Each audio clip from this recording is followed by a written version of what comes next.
Good morning. I work with Leadership Resources. I'm one of your college church missionaries.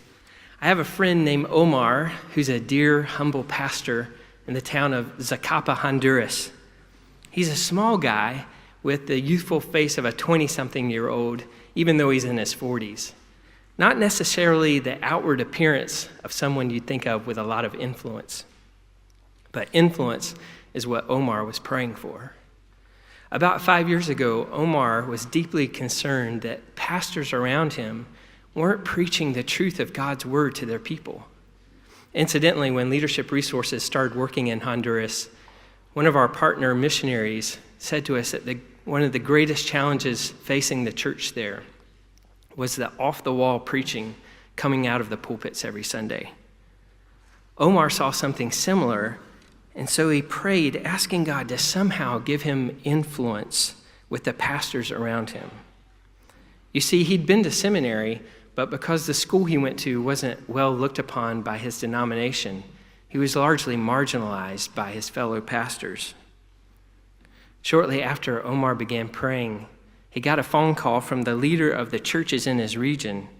The leader said, "There's going to be a training next week, and the denominational committee asked us to find 2 representatives from each region. Do you want to go? Because nobody else wants to go."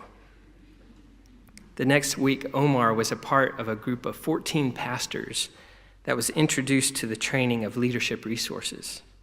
How excited do you think Omar was when he found out that this was a 4-year program designed to equip pastors like him to train other pastors how to understand and preach God's word faithfully.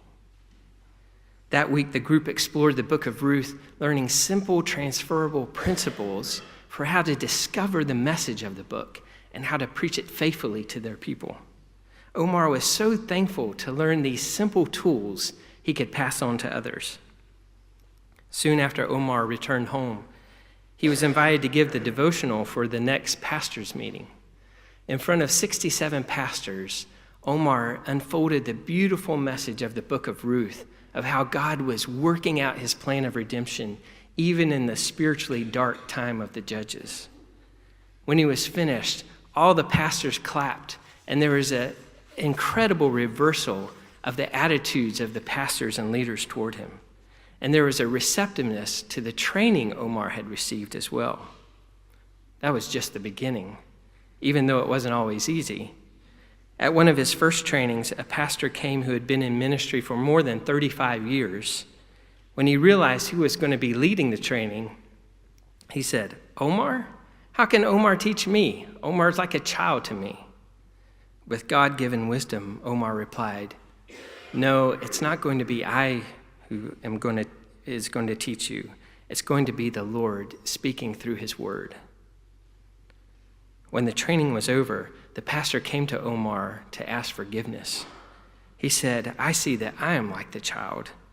He even expressed regret over his years of ministry, saying, "I've really just been wasting my time, wasting 35 years of just preaching nothing." Thankfully, that pastor continued on with Omar, not just in training, but also in warm friendship. After 4 years of training, it's been amazing to hear how God has been using Omar and the rest of the group we've been training in Honduras. At last count, Omar and the 12 others were training 260 pastors and church leaders throughout Honduras. And those 260 had passed the training on to more than 211. That's a total of about 500 pastors and church leaders. Do you think God answered Omar's prayer? Well, he continues to do so. Omar has 12 trainings lined up this year, and I'll see him again in June as we continue to work more deeply with him and others in the hopes of seeing a movement begin, seeing pastors learning, discovering, preaching, and strengthening the church in Honduras and beyond with God's life-giving word. Thank you, brothers and sisters, for giving me the privilege to get to know and work with precious brothers like Omar. Through your partnership and through your investment in God's kingdom in missions, you have a part in what God is doing all around the world through dear, humble servants like Omar.